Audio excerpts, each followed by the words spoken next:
make it big. How Hold can on. you make what big? Wait a minute. What are you on Facebook?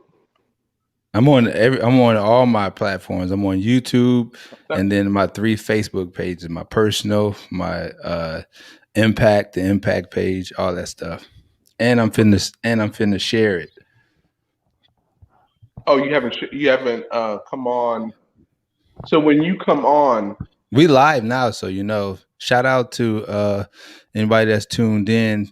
This is Impact Podcast. I'm Coach A. I got my friend Michael, Mr. Newsom, in the building. We want to I know. say happy Memorial Day to everybody. Hopefully you had a wonderful 3-day weekend. Hope you celebrated with your family.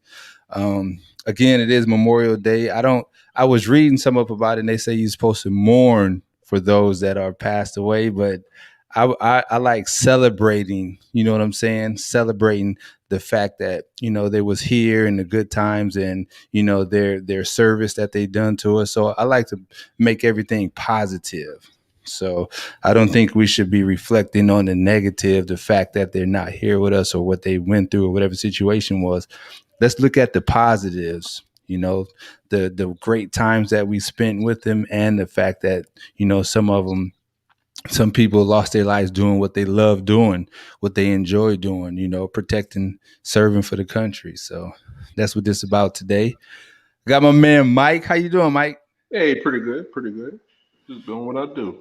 Doing what you do. Looking smooth too, man. You always look, every time I see you, looking smooth. Oh, that's all thing. No. Well, thank you. I appreciate the compliment. I believe it all matters. Your brand and everything about you. So I try. Exactly. And that beard matters too, man. What you feeding that thing? Oh, I had some lava cake last night and some salmon. And Uh, you spilled it on your beard and it grew overnight. I would tell you, but this is a PG station. No, no. My wife, she makes an oil for me out of Oh some. yeah. Where is Yeah, it at, man? You can put it up here. Some people might see it. Can somebody buy it? yeah. Actually, I sell it. I mean, I have to go get a bottle of it. Hold on one second. Yeah, run and get a bottle real quick. You unprepared guests. That's Mike. He's going to go get a bottle of his beard food. He has this big old beard. It's nice actually. I can't get mine to grow out. Oh, there it is. There you go. Yes. Let's see. So I don't call mine essentials. I call essence oils. Stay Oh, close so to what you. you do? You got a special bottle and put your own name on it and pour your Yeah. stuff in there. Basically, yeah. What my wife, she takes, I think it's like 8 different oils, and she Hmm. mixes them together. And she had been using it for years, right? And so when I started growing my beard out, uh, I went to the hair store and got some oil supposed to be for the beard, but it was all thin. I sprayed it on there. That thing was all kinked up. And I was like, it was almost worse than it was like water. And I came home. I said, let me try your oil because she did it on her scalp. And I combed right through that. I said, hold up, hold up. I've been sitting here all this time With fighting a with this, nappy beard. fighting with this thing, and you got the nectar of life over here. So, so I started using it. I've been using it every day, and then I'm always have that entrepreneurial spirit. So I'm thinking, oh man, I need to market this. So I started selling. I had samples first, and I would give it away to brothers that had beards, and then started selling it. Okay. So does it soften the beard up a little bit? It's like the S curl for beards, the What Duke relaxer for your it makes beard. it makes it manageable, um, and where you can comb right through it. It doesn't make it like real soft. It just makes whatever the grade of your hair. I have a coarse grade of hair, so my hair is still Yeah. coarse, but I can pick through it now. Before it It was look, like trying to almost pull it out my it look face. like you got sheep. Like you got sheep. That's what it feels like, you know. Exactly. So I work with So, what I got. what you guys do this weekend, man? Any special plans? Did you do anything special this weekend for it's Memorial Day? I mean, obviously you had an extra day off. Well, thank you. And actually, I I used it as a work day because my belief is I work all week for all other people. So on any chance I get to promote what I'm doing, that's what I do. Me and my wife, we went out last night to dinner on. Hmm. I'm over here on the West Coast, so there's a you. I mean, you're familiar with Longboat Key, but a lot of people probably may not be. Hmm. Longboat Key is right by the water, so I took over there to a nice restaurant over there. It was pretty smooth. Food was good. That's the main thing. You smooth, you Smooth. smooth, man. The candlelight. Did they have candles going? Yes, they did have those. Did you call in ahead of time? Like, yo, I like to reserve a spot. No, no. We just walked up in that building. We was like, they asked, "Do you have a reservation?" I said, "No, I'm just here to eat." They come right. It's the beard, man. I feel like the beard to get you in anywhere, man. What if that's what it is? That's what you promote. But I can't grow like that. I'm gonna have to, look at that. I was trying, man. It'd be patchy, so I just I'm gonna stick tell with what you I know. what the secret. What I did because at first I couldn't grow it all out in one time, and it was so itchy. If I tried to let it grow all out at one time, that I like, man, I got to cut it off. So I did it in stages. So I used to always have a chin strap, and then I let it grow maybe half inch higher edge of there. So I let it grow out incrementally, and after a while it was here, and I just So started what's edging. you had an actual chin strap, like Yeah, football chin strap? when you have your hair coming thin here and just a little small. Oh, so okay. I thought you had an actual chin strap. I'm like, what you doing? What is that? What the purpose of that? Like you locking in the moisture or something? For the helmet. You Nah, like nah, nah. I thought you were trying to lock in the moisture of your beard, man, with a chin strap. No. So that's just what that so that's what that That's just the particular term. Yeah, that's the term. that's the term for that. Yeah. I Dang, all that from a chin strap, it grew out like that. yeah, yeah, because I kept it cut down low and I kept it, nice and neat. And then I started first I kept it low, but I started letting it go a little thicker, higher, but I still kept it low.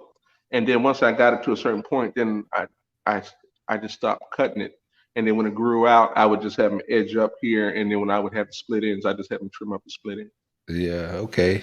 Good management, kind of like the yard. Got to keep it trim and edged. That's right. That's a lot of work. You have That's to right. hire people. You got to keep that yard trim. Yeah, keep it watered with the oils. So Mike, some of Yes, your sir. history, military background. Yeah, I was in when I got out of high school. I went into the Marines. My father did not want me to go in the Marines. He did 20 years. He was a lifer. So he was saving money for me to go to college and all that. But I was all schooled out. When I finished high school, I said, I am not doing 4 more years of school. So in Uh-huh. I think my 11th grade, I signed up for early enlistment. He didn't even know it. So by So did a recruiter come, or or you looked up to your dad and you be like, that's at some point you be like, that's what I want to do because my dad is doing that, or or did an actual recruiter come to the school and talk to you? the recruiter came to the school. Um, but my thing was, um, I didn't have direction. I knew what I didn't want to do. I was burnt out from school. I was always intelligent, but I did just enough to get through school. So high If, school for you, the high school and middle school, that was just too yeah, much for you. I'm,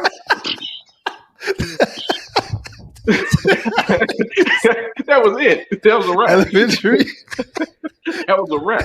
So um, elementary, middle school, high school. That's a wrap. I wasn't thinking I'm about done. just the thought of 4 more years made the hairs on the back of my neck stand. So my thing was, look, I really don't have a plan. I'm going to go to the military, and I told myself if I'm going to go into the military to learn how to fight, I want to learn from the best. So I went into the Marines.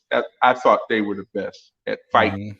Mhm, Um, Plus, I saw my father as a role model, and I respect the man that he was. mhm. Upstanding man. He was had his stuff together. So I respected that. And I'm like, okay, I can't do too bad if I come out like my dad. So I signed up, and rest is history. So none of your friends signed up with you? Like, let's do this buddy thing, or you just went by yourself. Like, I've been a loner, uh, independent, my whole life. I had friends, but no, I did it on my own. I signed up. I remember when I told my mom and dad, right? We were talking about college, what I'm going to do after school, and I finally broke down and told them. I said, well, um, I already signed up for early enlistment. I'm going off in September after school. They said, what? And at they first he was pissed, right? Because he had set money aside, but after a while he came to a sense and said, you know what? I get to spend this money Yes, he went and bought a new car. before you even left. Yeah. Well, I can't. I don't remember it was before, but I know he got a new car, and because I knew I could not You mess could his buy money up. you could buy a nice car with some college buddy. He did. He bought a Bonneville. The way it used to level when you drive and go around Pontiac. curves. Yeah, Yeah. it would level. It was a smooth ride. So I did him well because if I had went in there and messed, because I would have just been chasing women. When I went in there, I was not going to be focusing on class. Young cat just getting out, a Thundercat getting out there A Thundercat. on the prowl.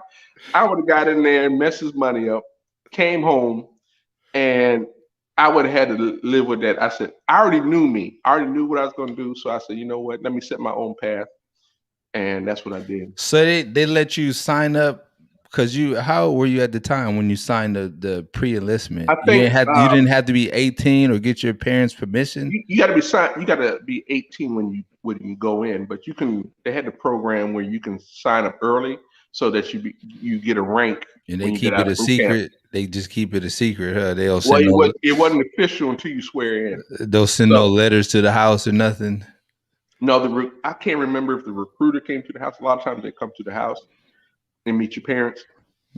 But by the time that all happened, I was already in. It was the 12th grade, and I already had a talk with them. Said, "Look, I don't want to go to college. I think I was St. Augustine or some school in Florida or Texas. They would, it was like an average school.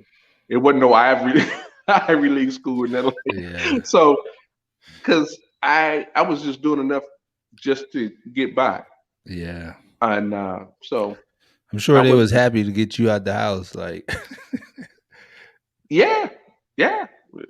I can't imagine them not. I saw some new stuff. They sold one house. When I come back, they in a 3 months later, they in a new. they in a new place. That's a lot of college money. Hey, Did they drop down a bedroom? Like, did you come home and it was like, where am I supposed to sleep at? Well, I'm gonna tell you, I don't know who's gonna be on here, but anybody that knows me and my family, we came from what was in the time in '75 to '83 was a decent sized house. It was a 3 bedroom, had a den, Hmm. right? But it was all on one level. When I came back, they had like 3 or 4 acres. They had a house of they had a full basement that had a bar, kitchen, Wow. everything. Then they had the second level that had the full kitchen, the living room, dining room, and then they had the top floor that had three bedrooms in it. And my parents, Wow. yeah, the house was bad. It had a deck on the second floor. The first one, and it had two fireplaces, one in the basement that went up to the second story. The house was bad, Wow. and Nice. yeah, and family, that used to be the house that everybody would gravitate to, like for holidays and stuff like that. It was nice. I had a lot of people. So tell me about going in. What is it, boot camp time, right? Yeah. Is that the first thing you experience? You go over to boot camp? Well, before the boot camp, you take your physical, Right. um, and then Do they after still do it? Do they do it?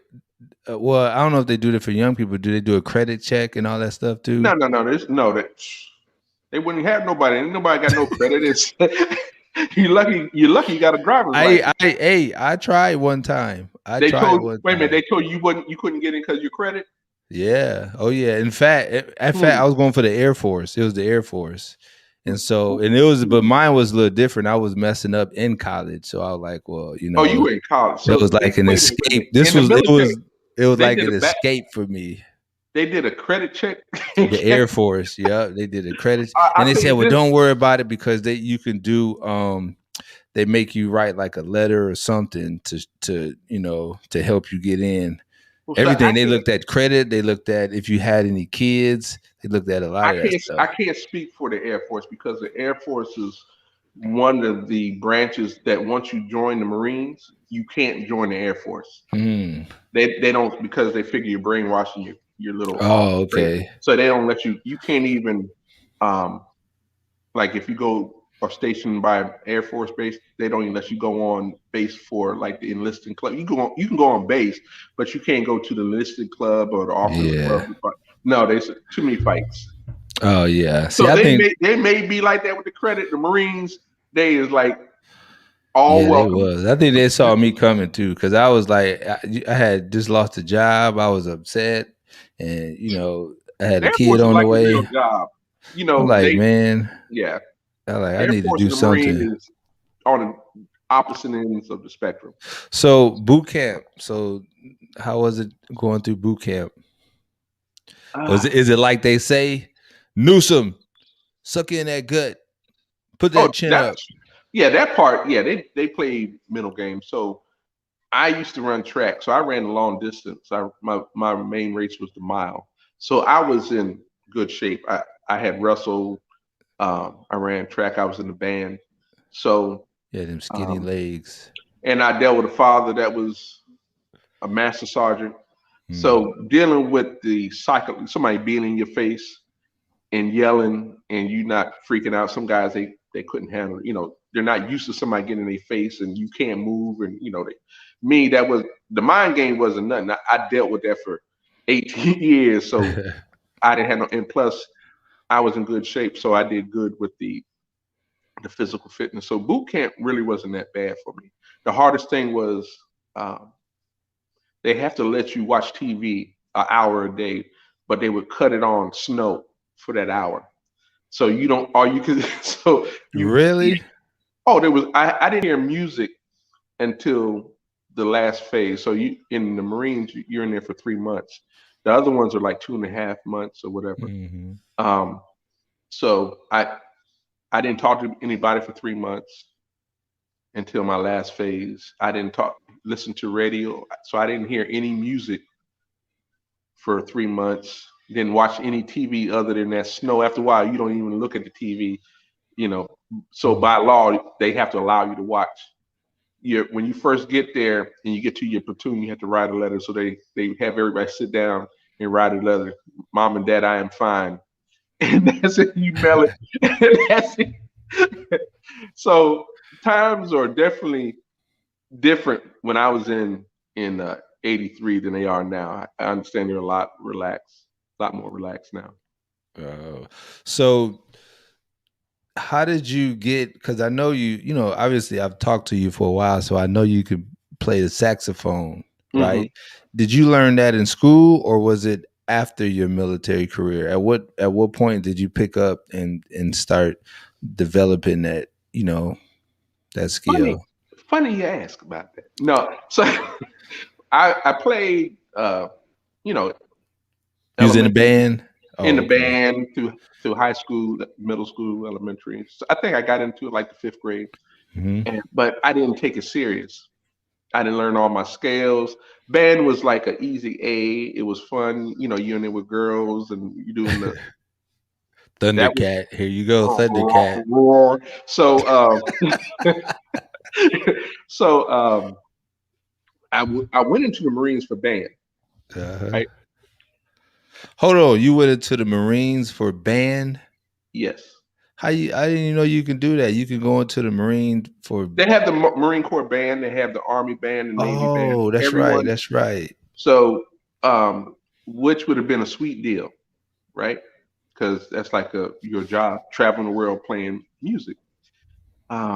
But this is the thing: you learn 2 years of college theory and music in 6 months. It's really accelerated. So there, and when you go into the military, in the Marines, there is no A, B, or C. It's just pass or fail. Hmm. So if you're going to a specialized school like admin or whatever, and whatever test you're taking, there is no test you can't fail any tests. So for example, when you go into boot camp and you're on the rifle range, if you fail your you don't become marksman, Right. you got to recycle and do it again. If you Mm. fail the swim portion, you got to the hardest part is treading water for 5 minutes, right? In your Five cami. minutes. Yeah, in your camis, full camis. No boots, but full camis, and you got to tread water. That ain't no joke. It's like a rock. Are you in a And pool? Are you in a pool yeah, or you're in a pool, but it's like a 10 or 12 foot pool, so that that's you can't tough? be touched. You can't touch the bottom, I know and that's you tough. jump in there. Man, that was the hardest thing I did. I was in there. This is how close I was swimming to the side, so I was on my back, right, floating. And being black, you don't float as well as others, so you have to keep your lungs full of air to stay up on the water, right? Oh my And the water gosh. kept on getting higher and higher, and then it was hitting in my nose. I said, "Man, I'm getting up out here." So I started making my way to the side. I was gonna tap out, and I was going to grab the side. They blew the whistle. Five That's all. minutes. That's all, So man. they let you float on your back, so you can tread any way you want to. Survive. You got Just five don't minutes in the touch. water with Oh, your okay. cameras. Just make it. So I took a swim instructor class, to Hmm. teach swim lessons and also lifeguard. I was a lifeguard too, so I understand when it comes to treading water, it's tough. We only had to Yeah, do it for like 3 minutes, and then try with camis full on. gear. Yeah, Oh yeah. man, that man. So what else? Anything? What else that as far as the boot camp or training period, you You had to have be able the to tread water. physical fitness test. Hmm. So I maxed that out. I actually got a trophy because I got the high PFT when I was in there. So, Is it like a man with like chicken legs? What the trophy look like? oh no, it was like the Iron Man. It resembled. It was what I'm it was just working with. I'm a So mess with you. I'm yeah. a mess with you. Now with that, you have to do was it either 18 or 20 pull-ups? I can't remember now. I think it was 18 pull-ups or 20. You had So to you had so to I got do a question for you, yeah. Mike. It's from Isaiah. Happens to be my son too, by the way. Oh, He okay. said, "Would you do it all over again?" Good question, Isaiah.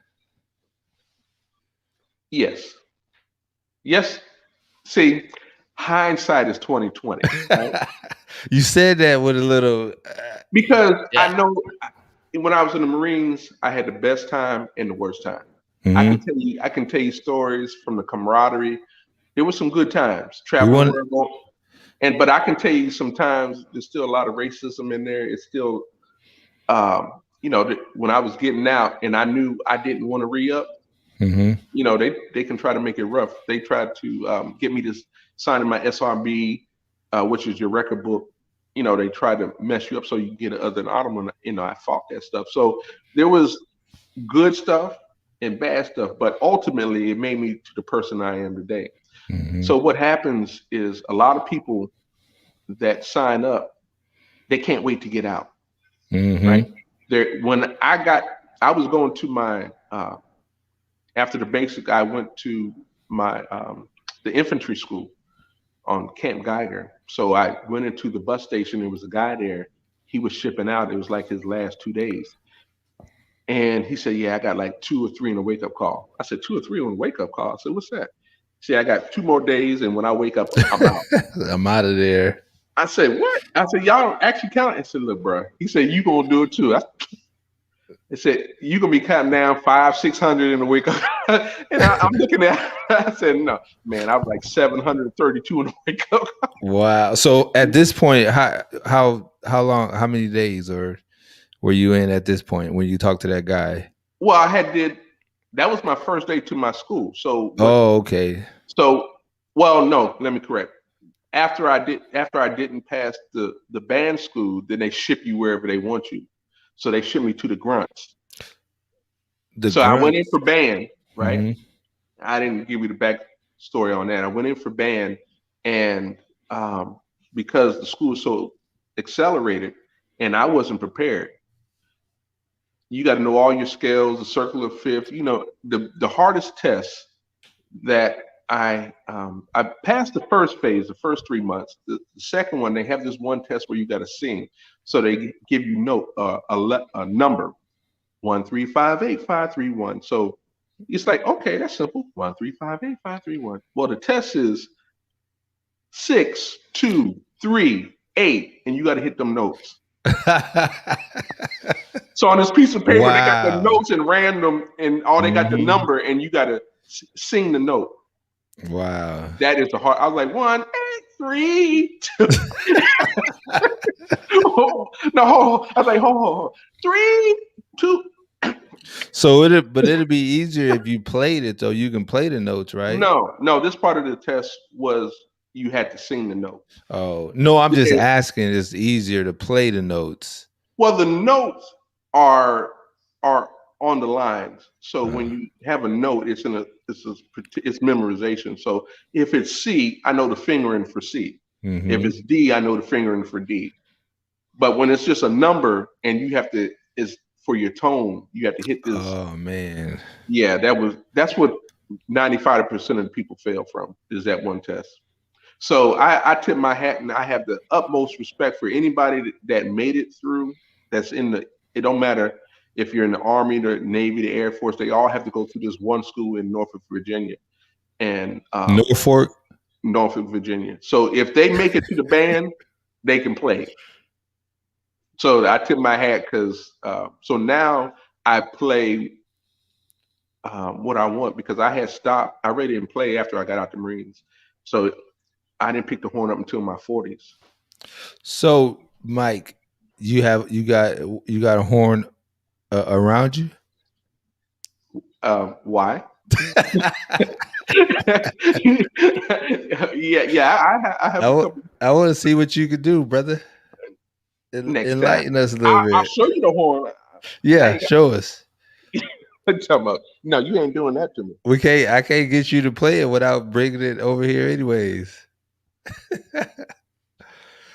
So you tuned in right now, Impact Podcast, Coach A. I got my friend Mike. Mike was in the Marine Corps. We in here chopping it up. Oh, look at that! You got a couple of them things. Yeah, these are the main ones I play. I have a few more, but these are the main ones I play. And I have soprano. I have a couple more altos. So Wow. So they, this I is the would. alto. Mm-hmm. This is the tenor. Where you play at now?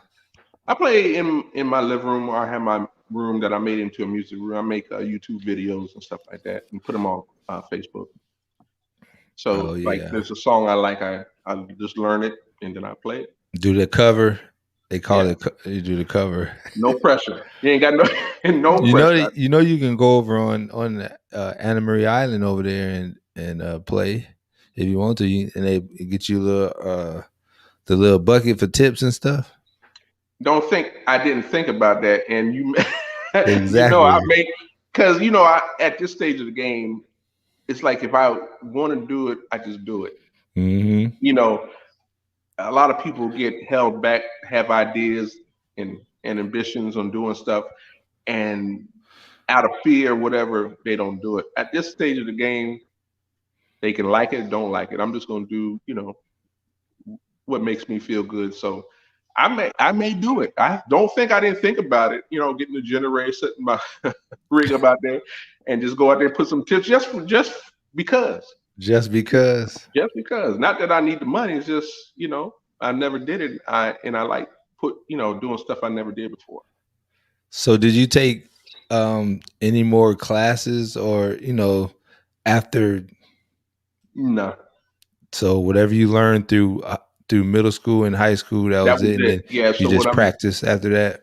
Yeah, so I'm actually teaching myself to transcribe because I may find a song that's in in the E flat, which is the alto, and but I want to play it on the tenor. I may have to transcribe it, take the notes because the notes, the fingering is the same, but the keys are different. Mm-hmm. So if I'm playing one note here, it's a different note here. So I have Oh. to, figure out those notes, which can be challenging sometimes. Mm-hmm. So Oh, don't getting put these back, back. okay, let you put them back. That's a nice couch you got there, Mike. Well, thank you.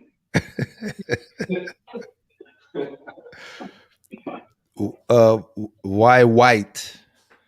Is that uh, is that sit? You have company come in and sit on that couch, or that's one we that ain't got no, nobody can sit all our on? kids are grown. It's just me and my wife. Mm-hmm. When you get to a certain point, you can do it how you like it. Keep it clean. Keep it clean. It's like we ain't doing nothing but sitting on it. So it ain't Exactly. like we got no crayons and nothing like that. So, So, what's the biggest takeaway from your military experience? mm, um, What would you say? Like a lot of times, they always say that when you go to the military and it builds confidence and teamwork and all this. Supposedly that's what well, they what I say. realized, you Courage. no, you either have it or you don't. It may reveal it. It may reveal your true nature. Mm-hmm. Um, people can say what they're going to do in a certain situation, but when the stuff hits the fan, whoever you are is going to show up. Mm. Um, I like who showed up during certain situations. I mean, there's a whole bunch of stories I can go into that. Well, we got time. Yeah. Well, I shared. Okay, we were in Korea, so Mm. when you go to what's called a FAT, we would go to a float in 6 months. We went to Okinawa, and when you get to Okinawa, you may go to the Philippines for a month, go to Korea for a month, mainland Japan, Mount Fuji. So, which I went to all those places. So this one we went to Korea, and we we we sailed there. We was on a Mm. ship, LSD, and it took like a week to get there, or maybe a few days. I can't remember how long, but it was at least 1 or 2 weeks. Mm. Um, and then we got off, and then we went. We were going to train in the mountains for a month. So we went, got on the Amtraks. We left early in the morning. When we hit the beach, we drove in the Amtrak all day, like until like 8, 9 o'clock at night. When they opened the door, it was dark. It had been raining all day. So when they opened it up, it was nothing but mud everywhere, and it's pouring down so hard that you have ponchos that you put over your head, right? Over your Mm. some when it rains hard enough, the rain soaks through those ponchos. You still get soaked. Wow. So we're riding in this Amtrak for like 8 hours. When they stop, they tell me, "Oh, y'all got to get out." I say, "What do you mean get out?" They say, "We got to get some rest." I say, "Hold up, we've been in this thing all day long, and now you got to get some rest." Hey, you cool? You can rest. So they kicked us out the Amtrak. So we're standing up in the rain. Normally, when you go out in the field, it's like Who is singing. who The is Amtrak, they? the Amtrak driver. So the Amtrak driver, you have the driver, the A driver, and the gunner. There was three of them, and so they kicked us out so they can get some rest. It is pouring down rain. We couldn't even sit down because it was just mud everywhere. So you're standing up, and they had this 50-gallon drum that they had to fire. This is how miserable. This is one of them miserable days. We're sitting there, got your rifle in your pack, right, looking at this fire slowly go out because of the rain. It's just you just sitting there like, and nobody was saying nothing. Normally, when you go out, people singing, kicking the, you know, cracking jokes, but there was None of nothing. It was that. just all you can hear is the rain hitting the mud. I remember this stuff, so I'm sitting there, and okay, so eventually the rain stops, and you sit down in the mud. you soaked already, so it don't really matter. And all three of them fell asleep in the Amtrak, right? So, which is a no-no. You always got to have somebody on fire watch. They're supposed to have at least one person up. And their CO came over and caught them all sleeping. So he made them get out like 1 or 2, 12 o'clock at night. I can't remember what, it was early in the morning, and build dig a tank trap. A tank trap is like 10 foot deep, 10 foot wide. Right. For a tank to fall in. Yes. They were up all night. See, that's that karma. See, when you ain't, Wow. they could have let us stay in that daggone Amtrak and sleep in it. So, but we said it. It was like a sweet victory. So it went from a miserable to got see, should have let us stay in it. But Wow. so we're up there, and we trained for a month, smelling like all to be damned, coming back, and you got a whole battalion that was training. So it's hundreds of people long, if not thousands. It's a long single file line going from where we were training in the mountains back down to the beach. And we got lost. We started at 8 o'clock in the morning. And no, I'm sorry, 9 o'clock at night we started. So we humped all through the night, all through the morning. You talking about sleeping, standing up? Oh yeah, you can sleep standing up. You can sleep, walk. So I remember being so exhausted. You would just you hear the guy in front of you. You sleeping with you walking with your eyes half closed like this, listening for the man in front of you, right? And then because it's a single file, it would be like accordion. Like if he stopped, I stopped. So, but when he stopped, he falls asleep, and everybody behind him is sitting there sleeping, right? You gotta keep Standing up. going. The person in front of him is took off again. So it's like when you wake up, the guys are half a click in front of you, so you start running, try to catch up. And so we did that for hours, and then we like 8 or 9 o'clock in the morning, we finally made it there, humping through the rice paddies. And, that's some humping. 8 hours straight. You talking about exhausted. Wow. And then one last thing, when we got there, we got onto the Amtrak, and we're going back to the ship. We ran over a fishing net on one of the tracks. So it would just go in a circle because one track was dead.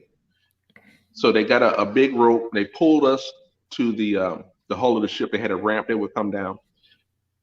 They had to get everybody on the ship trying to pull us in. So, but understand, the ship with the ramp in the water is going like this. The Amtrak is half on, half off. We don't know what's happening. All we know is I saw my man, the guy that was back there, the A driver that's back there with the troops. He started coming out his gear.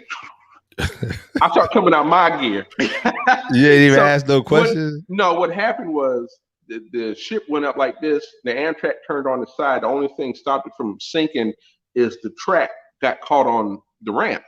So that's the only thing. So when the ship came back down, you could feel the Amtrak yank inside of the hull of the ship. So we know something happened, but we didn't know how serious it was, because I'm sitting here like this, the guys across from me, and me looking down, the whole thing turned on the side. So I'm looking at his face in his back like that. You don't know what's going on. He's like, this, and that's when my man started coming out his gear. So I started coming out my gear, and they yanked us in there. So when we got out the Amtrak, everybody, I'm talking about hundreds of people. This thing is like 23 tons. This Amtrak, it's like a tank, but it doesn't have the gun. They had the scariest look on their face. You talking about white knuckles?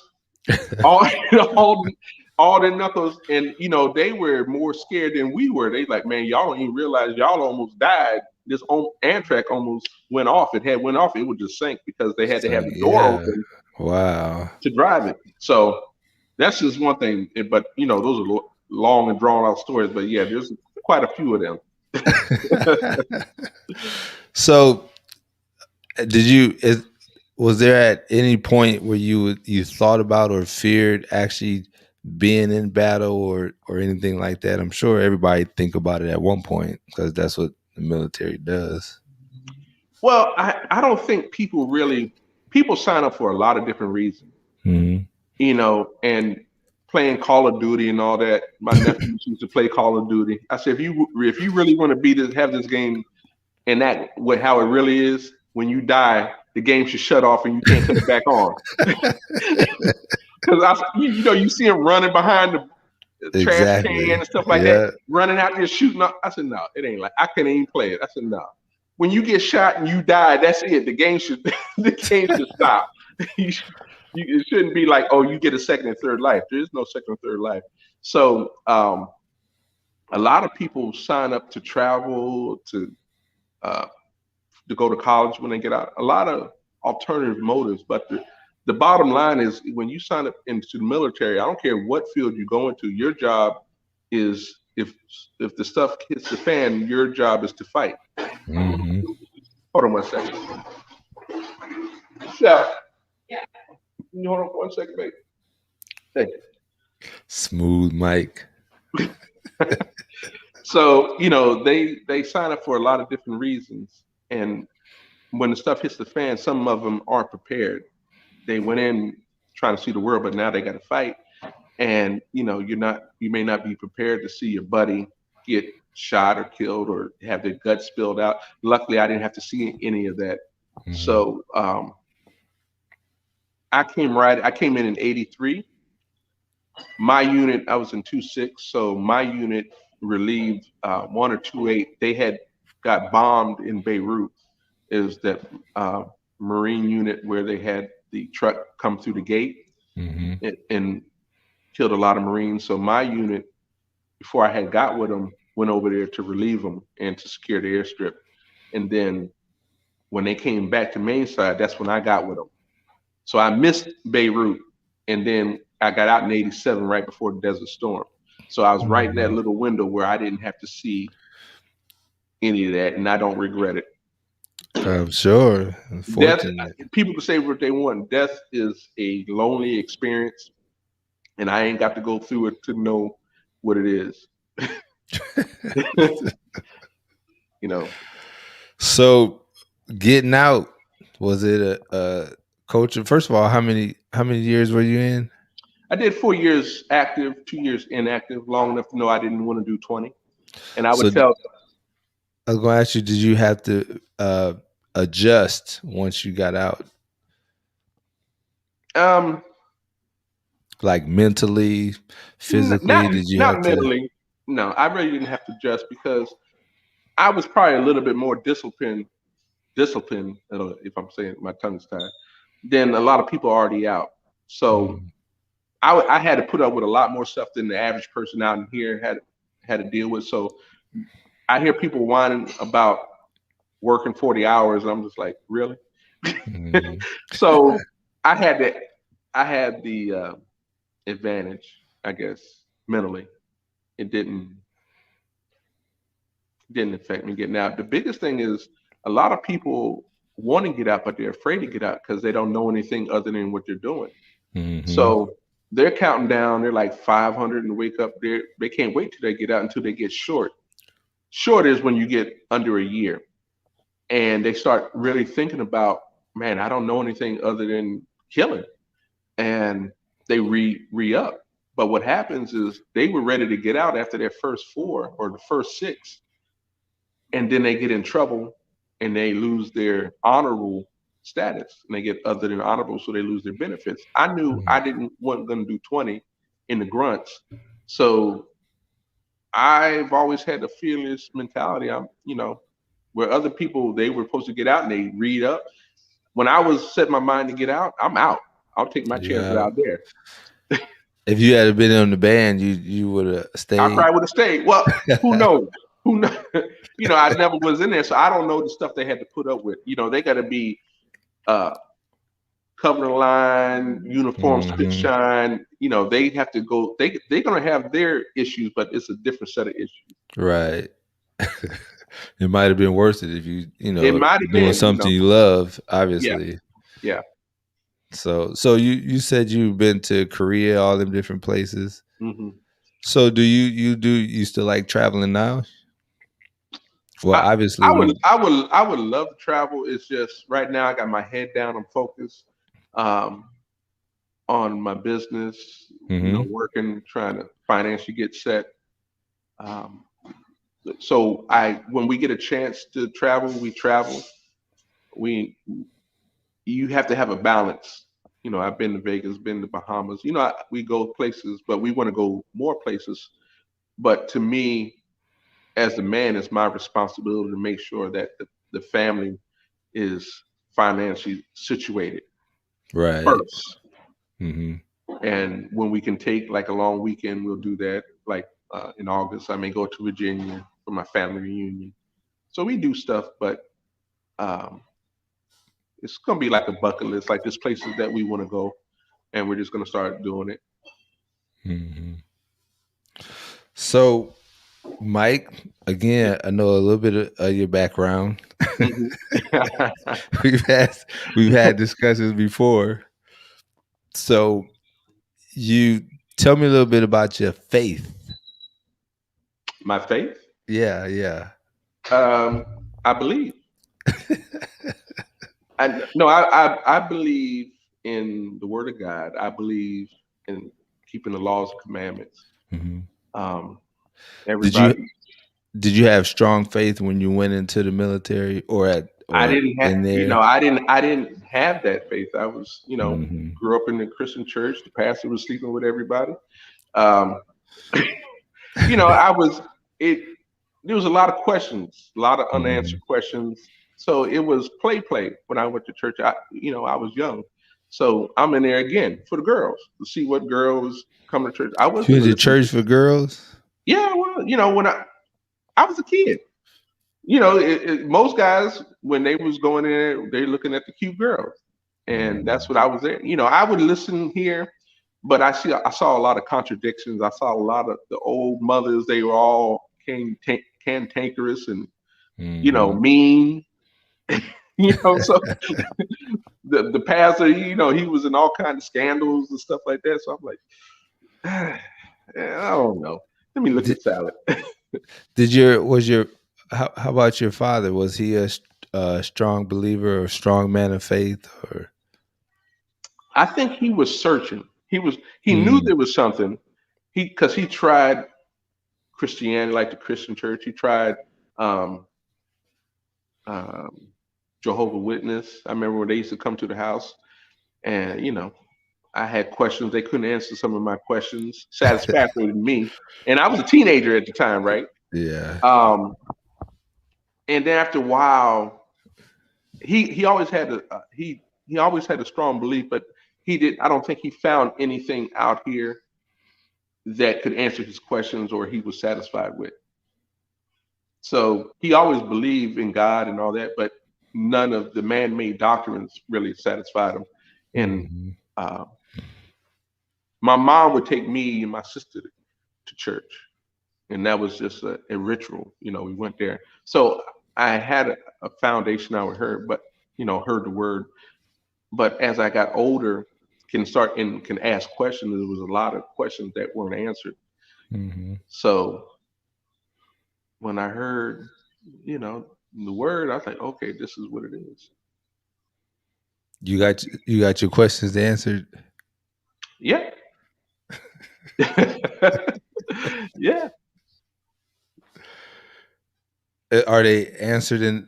I'm assuming they answered from the Bible, out of the Yes. Bible. Yes. Okay, If all it ain't right. coming from the Bible, it is what we Well, you feel wasn't being in our specific. opinion. You were just saying you got your questions answered though. Yeah. You have to understand. Yes, me and you know me and you we've had conversations. So Yeah, so we're on a different platform right now. yeah. You Everybody know ain't in that we ain't trying to conversation. go. So if you could be a little bit more, explain a little bit more detail, sir. Okay. You talking to me like Adrian, Yeah. Well, you you know what know. it is.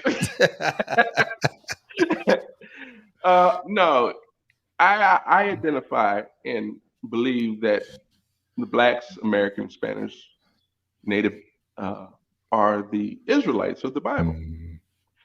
Um, I believe the Bible was written to a certain group of people and it pertains to them. And then other cultures took it. And that's like the Bible is a book of the law, it wasn't a book of the religion. So Mhm. that's like going to China and finding their law book and taking their law book and saying, I'm going to make a religion out of this Making a and religion you out of follow it. it. So, and once you understand that the Bible pertains to you, then it takes on a total different meaning.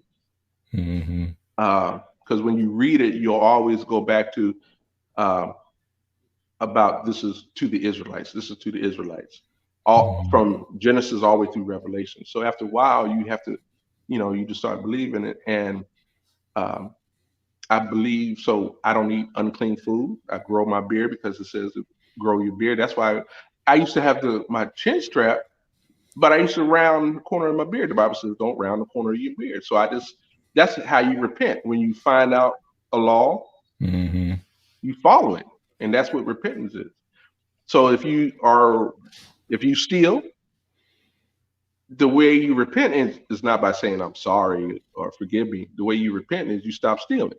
Mhm. That's what repenting is. So when you find out a certain law, you stop doing it or you get in line with the law, and that's what true repentance is.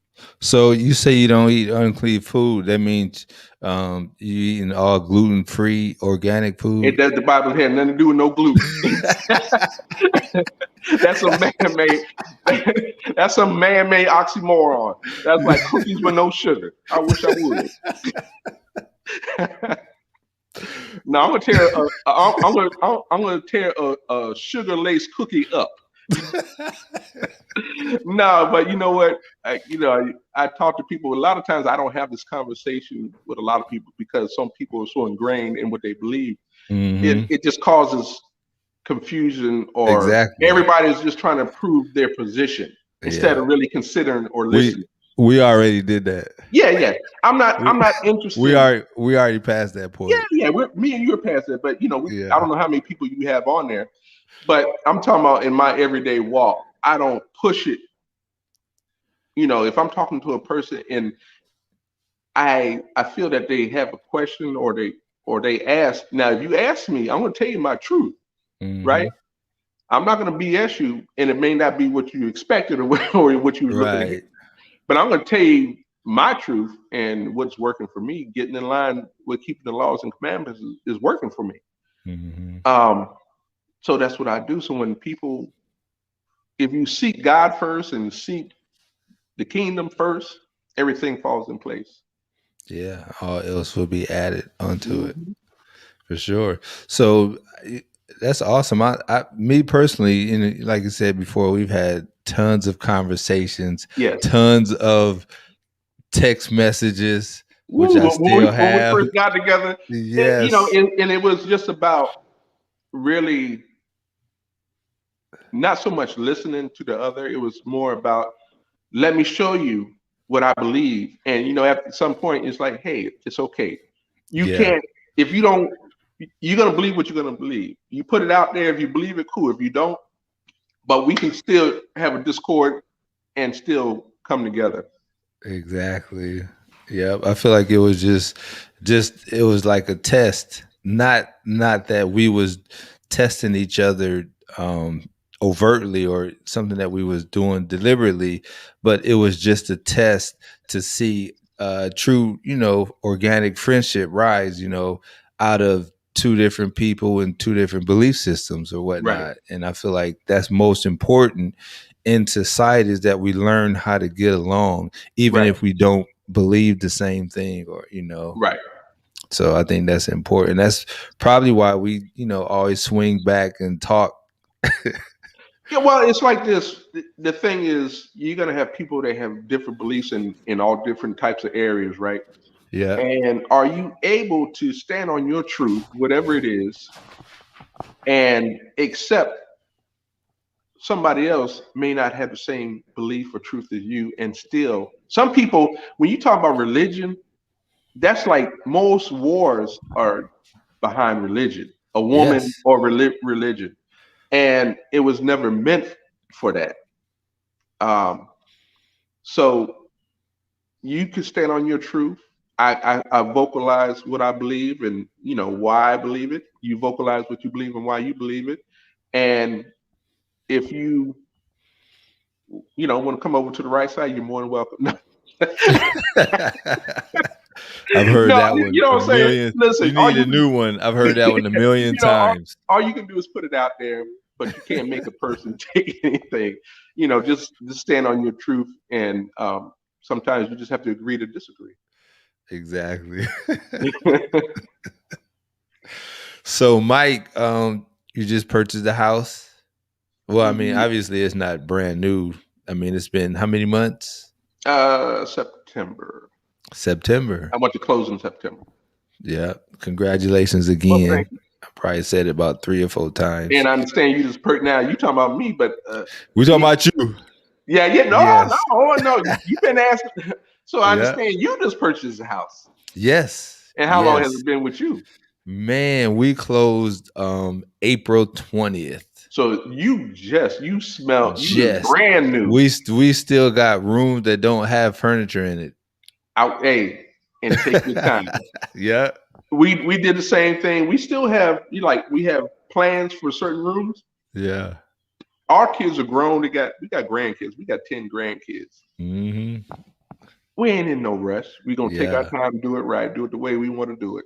Yeah. In fact, when you called me today, I was clearing out one of the rooms, putting the stuff where it needed to go, and getting stuff more organized in the boxes because my wife was tired of looking at it. It came at a super busy time for us. Hmm. Just think about this: you have the tax season ending, Oh right? yeah. Around that time. And so not only that, we had my wife, she has a dance studio. So she was working on her recital, her annual recital. She got, over 50 kids that's organized and, doing all these dances. So she's the director. So she has to make sure that the facilities in place, the dances are in order, the outfits that the kids are wearing. She had to order these things, make sure everything is in order. So it was a super busy time. And then during the midst of all that, you know how it is leading up to getting the house. You have to, you know, All the paperwork. all the paperwork, the Yeah, yeah. inspections and Hmm. stuff like that. So it was crazy. It was crazy. I was even thinking, man, I should never went to purchase a house during this time, knowing how busy it was No, going to no, no. be. Now, But now is always whenever now is. Now is mhm, always the right time. exactly. You just have to deal with some inconvenience, Yeah. but get the house, getting together. Yeah. That's what is more important that you got the house than your business at that time. Yeah, absolutely. So, and we're definitely happy. So, we definitely have to invite you guys over at some Well, point. yeah, definitely. But I'll tell you when we got the house, um, and one thing I would say for people, older people, and if over 40, 50 that want a home and you haven't got it yet for credit, whatever reason, I tell you, every morning you get up with the drive to get your house. Never give up. I'm Mhm. 56.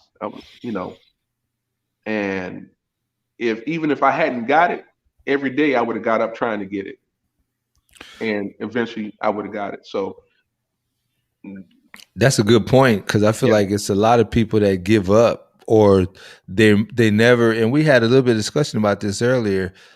Their minds never switch over to that. That's a particular to me. I view that as a particular mind state. You have to switch over to that purchaser, somebody who wants to buy a house. Hmm. You have to switch from the rental aspect or the rental mentality to the homeowner mentality. You have to do it in business too. And I Right. noticed what I'm noticing, because obviously being a tax professional, I deal with people with different levels of income and stuff like that. Hmm. And so I noticed that whenever you know looking or want to be successful, that your mind has to change. That's obvious. Hmm. But there's always a transition from to give me everything to the conquer to I'm taking over things. Even in I've learned that business wise, because you understand this too.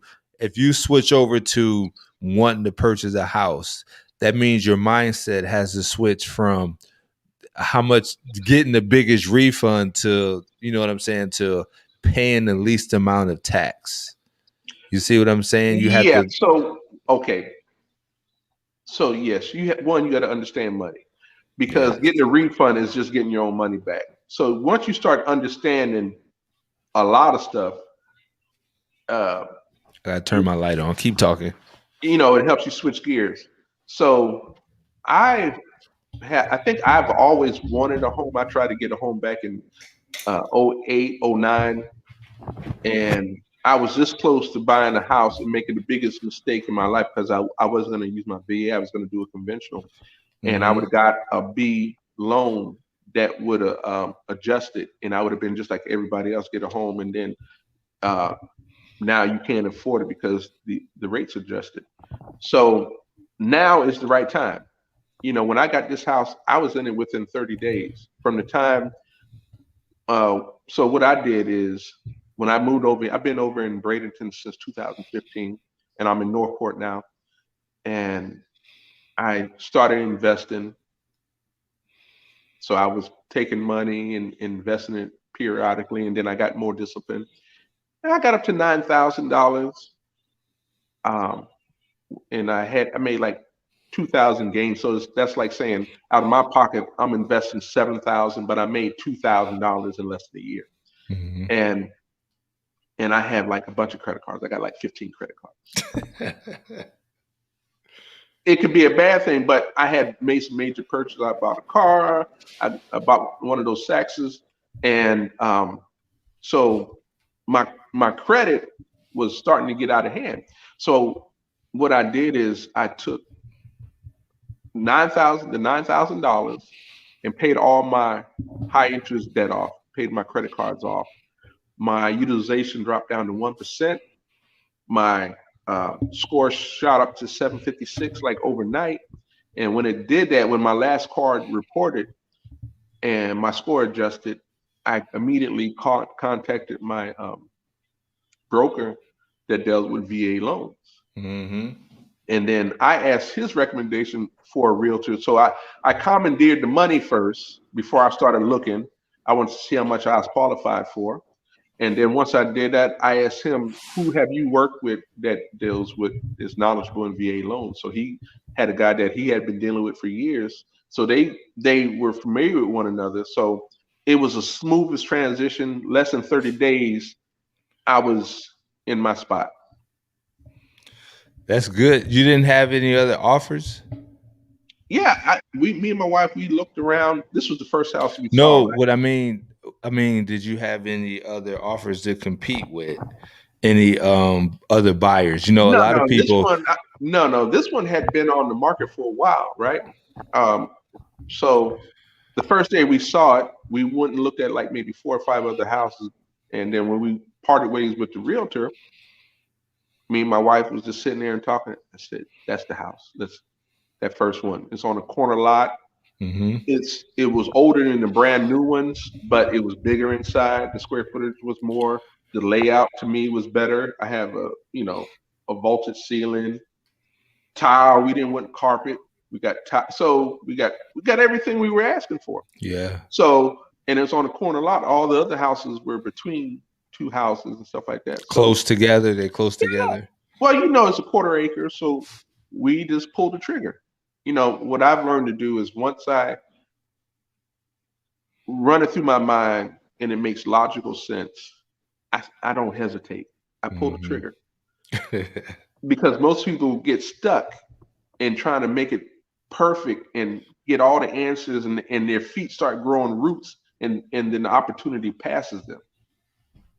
So we Yeah, did it. I've read several books that talk about that. They talk about most successful people, you know, like the millionaires. They usually act right on their Yeah, initial thoughts or ideas that they have. They don't hesitate or yeah. procrastinate. and I so trust you lose out. my judgment. Intuition, your judgment, yeah. Yeah, it's not. Yeah, there's some intuition, but Discernment, would you? I usually call it discernment because it's a level of discernment, right? it's all of that because you're going to Hmm. discern intuitive, but you're still going to use some logical decisions. Yes. It's still got to make logical sense to do it. Hmm. You just can't go all on emotion. You got that. Men were analytical. We're logical. Women We're are supposed to emotional. be. Yeah, Yeah, that's in the supposed to be. Bible. Even the Bible tell you that. Tells you to consider. All Who things. talking about a man building a house. He has to consider the cost and all these different things. Yeah, So there is a level of logic. So that's awesome. So you're in. Where's your house at? in Northport. Northport. So do you like it over there in that area? Yeah, love it. I'm in the house. I'm in the game. The house could house could have been anywhere. You You in know, the game. that is the you got to get in the game until Hmm. you own your place. You're almost in the game, but it's like different steps. When you're a single man, I told my son they were living with their grandparents, and they were out in West. They didn't have transportation. They had jobs, but they was working. One my youngest son was working at Walmart pushing the buggies, right? Hmm. But they still into the girls. I said, look, you off balance right now. I talked to my sons and my nephews. I said, when you off balance, you got to settle for the woman that you want. Yeah, y'all have looks, so you're gonna get you can get some attractive girls, but they're gonna get tired of you if you ain't got your stuff together. If you If ain't you're got not none. balanced, you got to have at least three things. You got to have transportation, you got to have income, and you got to have your Yeah. own place. Yeah.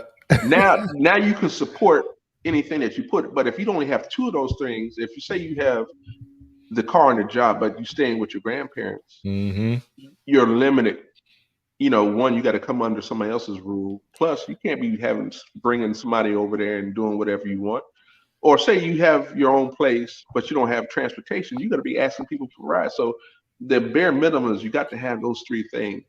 Yeah, but the it seems like the generation now they don't care about that stuff. They Even the don't even until the girls. they don't until they do. You know, they They don't don't care about it as long as they they don't even get care by. if their hair done. They don't care about Yeah, none of but that stuff. it comes a point for every man when the stuff hits the fan and you have your life hits you in the face. When you're young, yeah, you the cute little so and so. When you 30 years old, still staying with you that nigga in the refrigerator. So it definitely changes. So Yeah. you can deal with it until life hits you, and the sooner you realize what it is and accept it, the better you can get on track. I feel like a lot of the reason people don't come into that is, they distracted. They since the culture or the generation is, has a different type of mindset. Hmm. You don't have to have your hair done or dress neat or look neat or none of those things. So they tolerate playing video games all day and just stuff like that. So I feel like we're always behind. It seems like we're always behind, and we don't necessarily mature as soon as we should, or we don't learn these I things as mean, soon as we should. there's a whole psychological debate on why that is. Taking the fathers out Hmm. the home, Yeah, how what definitely. happens to boys when you have single mothers raising them. There's a whole bunch of things you can go into that. Um, but one thing that hurts people is having a little bit of success where you get comfortable. Yeah, absolutely. You have to get rid of that comfort zone. I'm never comfortable, even though it may appear that I'm living in comfort and stuff like that. I Hmm. Real comfortable. It looked I like. realize that until I have enough to live for 30 years without somebody else's input or finances, I'm not there yet. So you can't. I always set another. When I hit a goal, I set another goal. I don't allow myself to get comfortable, but I relax and have a good time. And you know me. I'm pretty much the same here or there. But I keep things in perspective. I'm always pushing myself, striving for better, and that's what I try to instill, into my sons. They're young, so well, I can't say they're young. They're in the 20s. They're in their 20s right now. So that's their time when you're trying to find yourself. Hmm.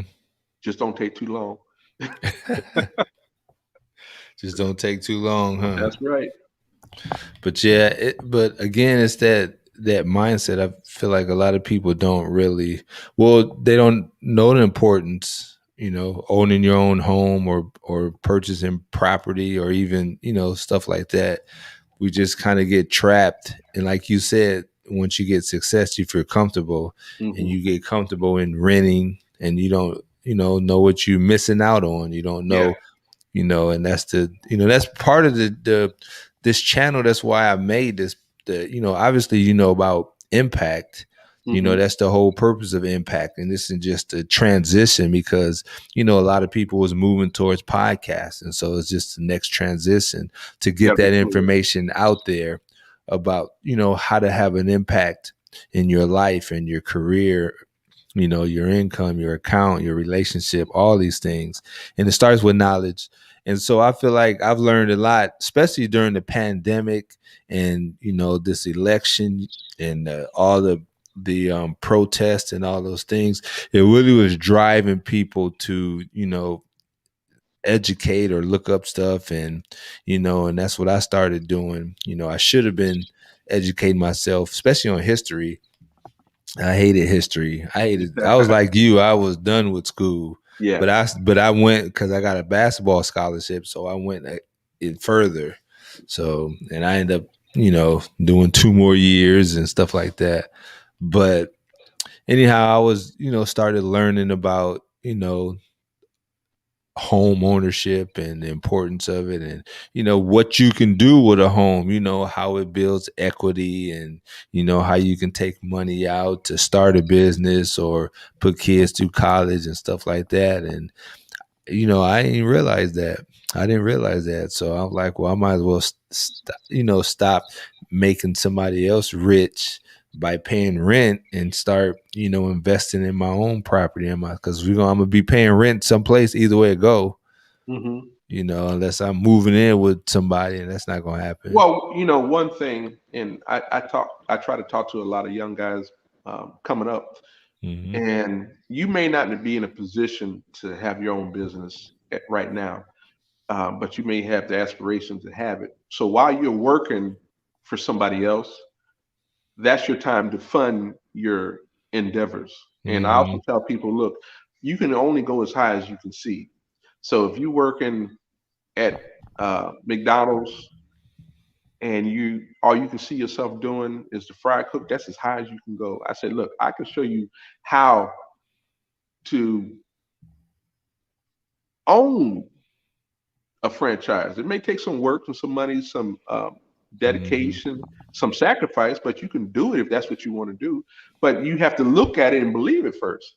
Yeah. So I tell them, I say, look at the position, the highest position that you're trying to go to, because somebody at McDonald's is making seven figures. Somebody at McDonald's making six figures. Hmm. Somebody at McDonald's making high five figures. So you can have it, but are you willing to do what it takes to get to that position? Or are you just comfortable and just, flipping the burgers? Exactly. And I had a revelation Did you? about, it was about 2 3 years ago, about something similar to that. Well, about having that vision, obviously, Hmm. but the way it came to me was conviction. So I'm asking you, when you hear conviction, most people think about, whenever they do something wrong or do something bad, they get convicted. And so, it tells them that you did this wrong or did that. And Hmm. so this revelation that I had was that our convictions is not just to let us know when we do stuff wrong, but it's also to let us know when we're off track. Our Mm-hmm. conviction is our GPS system. And so if you don't put anything into that GPS system, a destination, then it's not going to run. It's not going to work. Right. So a lot of people go through life without anything in their GPS system. They don't have a mind or their vision set on anything particular, on anything significant. You know Well, what I'm saying? I would go one step further and have the discipline, the stick to itness, and not trying to get the quick money, but Hmm. have the stick to itness to see it through. Even when things don't go the way you want, do you give up or do you still keep going, Yeah, trying, but striving? that's a part of it. But you obviously still have to have Yeah, the definitely. destination. You know, the destination brings the discipline Yeah, and the stick to itness. If yeah, you not most people stick at their job, but that's it. They just comfortable there. But until you have that destination of what your end result is going to look like or what you want it to look like, then your conviction shuts off. It happens all the time. It happens in the simplest form. Like if you say, "Hey, I'm going to work out 5 days a week." You know, I've been gaining weight, or the doctor say I need to lose weight, or I need to do such and such, and you tell yourself, "I'm going to do this," right? hmm. And then you actually start it. Are you You're able to see it through and can and stick to it? right, Yeah. but even still, when you start that, you automatically turn on your conviction, your GPS. It starts. And so the I think. minute Well, you skip a day, the I think they're minute two different things though. what is? Like when you say the conviction and your GPS, when I hear the GPS, that's your guidance of where you're trying to go to, right? Hmm. Your conviction is your stick to itness to get there. Like for me, like if I was to use that analogy and Hmm. you were talking about your GPS, my GPS is my blueprint on how to get to home ownership. My stick to itness is, are you able to, be consistent in Right. putting, you So know. what you're talking about, your stick to itness, you're Hmm. talking about is your passion. That's your fuel. That's your fuel. Whenever you have a trip in your GPS, you have to have the fuel to get there or you'll burn out. You're Yeah. shut down on the side of the road. So that's what you're talking about. My what I'm talking about is the direction so that Okay. whenever you get off track, the GPS It gets you tells back you in line. Yeah. exactly. That's what your conviction's supposed to do. You say, I'm going to the gym 5 days a week, Monday, Tuesday, Wednesday, Thursday, Friday. If you skip Monday, you'll feel it. You know what I'm saying? You actually Hmm. feel like because like there's nobody telling you, hey, you're supposed to be in the gym. Right. This is what happens. You be like, oh man, I knew I was supposed to go there today. I'll go tomorrow. Hmm. And then if you skip that day, you'd be like, oh man, that's You 2 days. start. Yeah. And then pretty soon, It's a wrap. yes. And so what happens is the GPS or the conviction It's shut shuts off. completely off. Yeah. Exactly. Yeah. And now you just a regular day. You just a regular day. And Hmm. so we're not supposed to not have our GPS on ever. Right. We should always supposed to have something logged into our GPS that we're moving towards, so that Yes. our even within our relationships, within our careers, everything. Most people think I'm just talking about careers, but I'm talking about In all relationship. aspects of your life. Exactly, in all And aspects of and your that's life. and I guess we have different terms for it because I would say Yes. that's my goal. So my mini goals. Yeah, it's the same thing. I have all these little goals to get to a larger goal. Exactly. Yeah. Yeah, so it's absolutely right. And so a lot of times and it's people call it different things. Like you said, mini goals. Some people I was talking to somebody the other day and he said he didn't have a bullseye or something that he had, something Hmm. that he called it his bullseye or something that he was working towards. And I was like, oh yeah, that's good. That's a good point. You Right. know, You got to have something, that target that you're working towards. Yeah, definitely. Otherwise, and that's the most.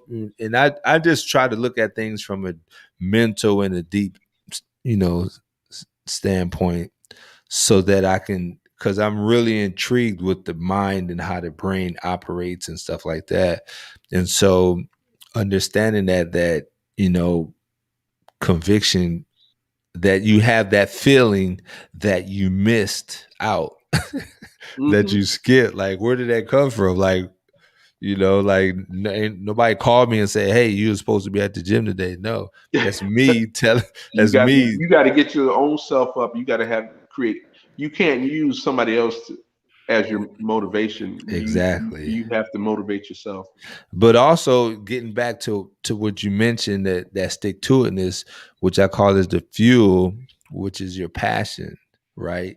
Hmm. It's like gas in your vehicle. If you know, if you've been to Orlando or Miami, you know, you got to have the right amount of fuel in there to make it. Yeah. Otherwise, you'll burn out on the side. So, what would be, you know, if in order for you to get gas in your car, I mean, you know, fuel in your car, you had to stop at a gas station, Right. right? So, if you have a goal, what is your gas station? What's your fuel stop to help you get to your goals? Um. What I guess what has helped me is those many goals that I set, Mm-hmm. those tangible goals, obtainable goals. Mm-hmm. Because the goals ultimately, at if you that's like looking at an algebraic problem, and that thing can be this big. If you look Yep. at the whole problem, it's overwhelming. So Overwhelming. Yeah. any math problem is two numbers and one out of four operations, either adding, Mm-hmm. subtracting, dividing, or multiplying. You just have to figure what two numbers and what are you going to do with them. Mm-hmm. So those mini goals, I remember it started making my age in salary, and I hit that goal so quick. I had to jump. I couldn't use that. I had to. Okay, I just need to make 60,000 this year, or my goal is 60,000. And then every time I set a goal, I would achieve it so quick that I had to. It start taking me to where I wasn't comfortable thinking that I could obtain. People always say, "Hey, you can do what you want," but you got to see it and believe it, or it's hard to Mm-hmm. do it. Right. Sometimes it's like, yeah, I would love to make that. So what I did is I had many goals, and as I hit them, okay, push it up as soon as I hit it, and now I'm getting to the point where starting to see the daylight at the end of the tunnel. I got multiple things going Yeah. on, and Yeah. I can see, okay, I can see now that untangible thing that I thought was I wanted, but didn't really have the faith or know exactly how you gonna get it. Yeah. So some of that stuff I've already achieved. So now it's like, okay, I'm gonna push it. I'm just gonna put it out there. My next goal, boom, and that's what I'm striving for. I may never get it, but every day I'm getting up trying to strive for it. So I'll be able to, Exactly. you know, Yeah, that's good. And I've learned that, you know, that's how our body works. You know, our subconscious mind, or the inner person inside of us, is that problem solver. And yeah, so whenever you set a goal and you impress that goal or that vision, you impress it upon your subconscious mind, then it begins to try to solve this problem. And yeah, so, you know, it just continues to work. And pretty soon it gets to the point where it's on auto. You know, yeah. you're on auto. Everything you're doing, you know, a lot of people think that being successful is hard work, but in actuality, it doesn't take any more or any less energy. The only thing that Then difference is, failing. than failing. Yeah. The Yeah, only thing difference is the habits. The yeah. habits is And what that's changes. and that's a mouthful because like I met with you today and I was just showing you my finance and stuff like that. And I didn't Hmm. until I put it on paper and put it in spreadsheet, I didn't realize, man, what I was actually working with. And that Hmm. was from making a lot of little changes and a lot of little Just things. redirecting things. Yep. Yeah, it was just a That's lot of it. little things, but doing over time, and after a while, that stuff grows. And you're like, man. Yeah. So Yeah. it's So it's just being disciplined and yeah. sticking I to don't it. so I don't no longer say that success is hard work. It's No, not. because I you have don't different believe it levels. is. You have different levels of success. Mhm. Um, you And of know, course, success is directional, depending on what direction you're going, what you're trying to achieve will dictate if you're successful or not. right, Not accolades and money and stuff like that. You right. know, those are the results of you being consistent with what you're doing. Money always follows consistency. Well, one of my motivations is I did not want to be a greeter at Walmart when it's time to retire. I've been in You rude would make areas. a great greeter, by the way, just so you know. Well, whatever I do, I think I'm gonna be successful at. But I think Yeah. I can think of something else in my golden years, be doing, standing up on my feet. I am gonna want to chill. You So can I'm sit working. on the chair though. Some people I see them sitting in a little cart. They failed. Can I see your receipt? You ain't running after nobody. Like every time I get through the door, that sometimes I'm already out through the last doors and the thing go, and make a noise. I'm All like, they do is like, yeah, okay, that's it. you good, right? Okay, cool. You ain't steal nothing, did you?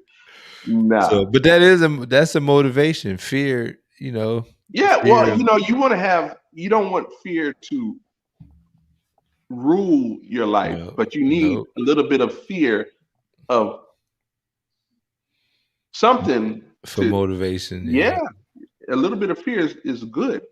Um, Hmm.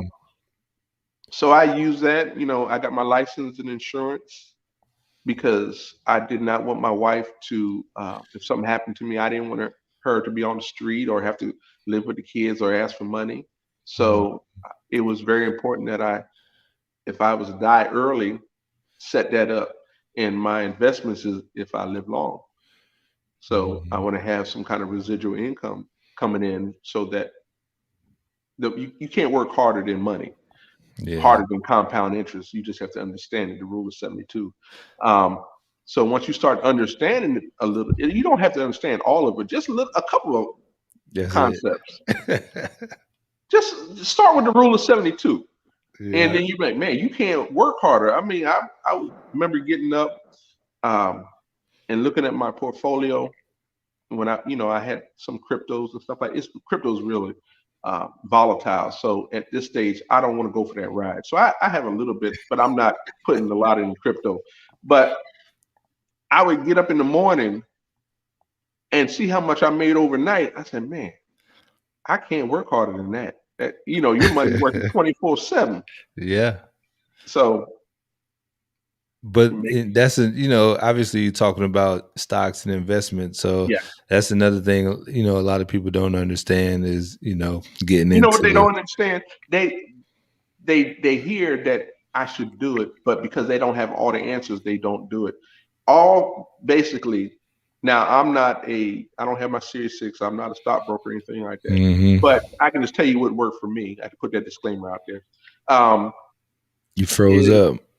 yeah. So stocks is just ownership of a fraction of a company. A bond is ownership of some debt. Mm-hmm. So when you own a stock for as little as $1, like Tesla, you own part of Tesla.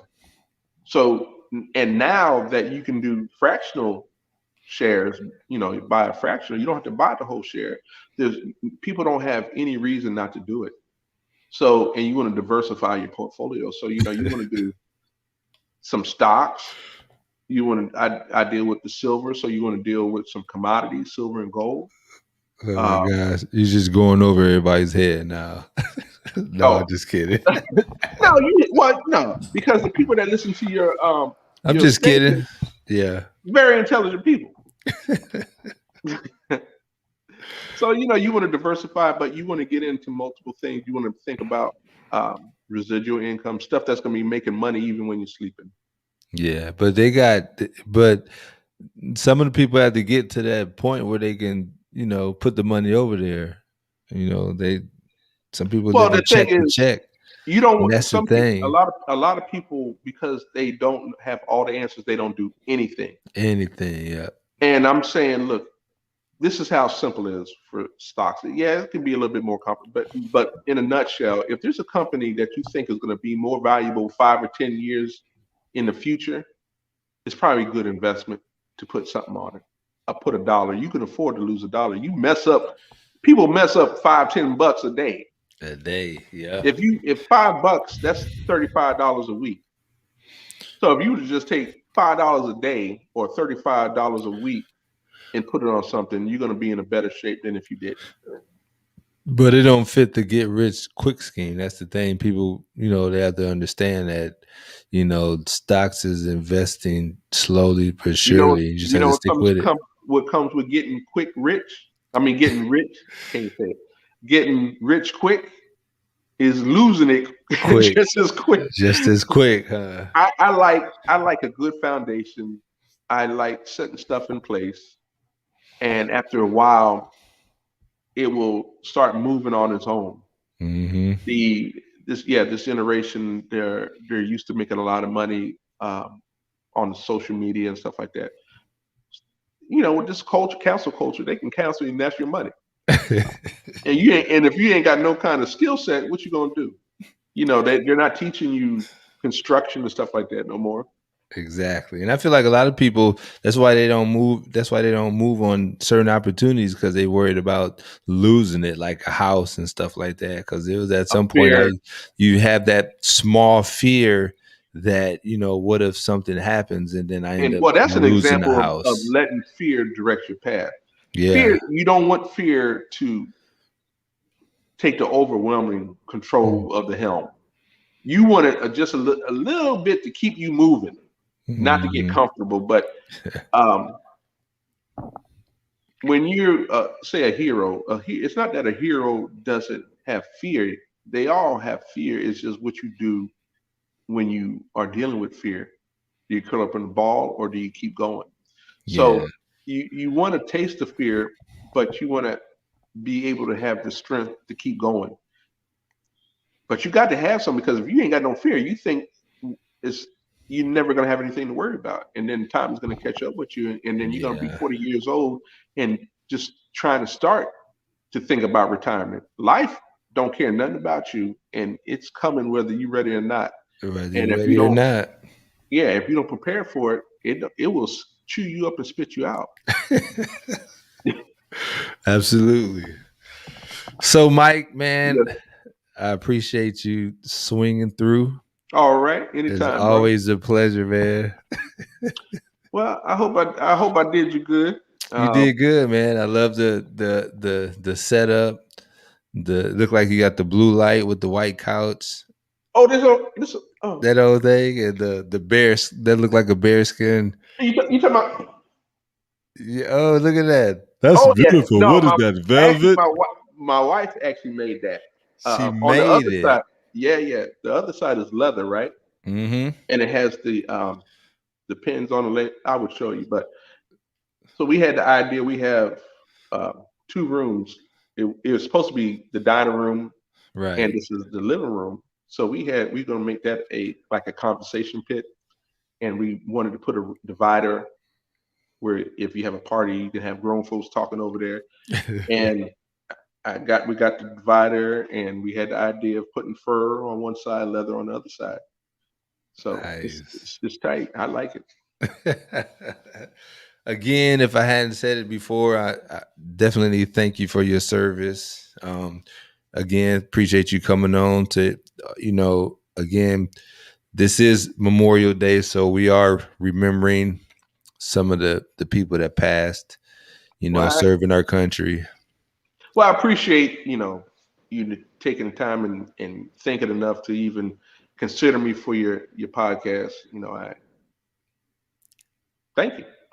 Yeah, man, you like Billy D, you like Michael D. Williams. I thought I, There you I, go. I thought The Harden. James Harden, the James Harden of roofing. We ain't even got into that. So yeah. All right, All right. man. So you have a great night, man. You too. The Enjoy same to yourself. you. Send your family all your family my love and I will. peace. And we'll definitely get you on again, man. Thanks. All right, man. That's it. That's gonna wrap it up. Again, happy Memorial Day to everybody out there. Hope you had a wonderful, wonderful 3-day weekend. If you had a 3-day weekend, if not, I still hope you had a great weekend. You guys have a good night. I'm out.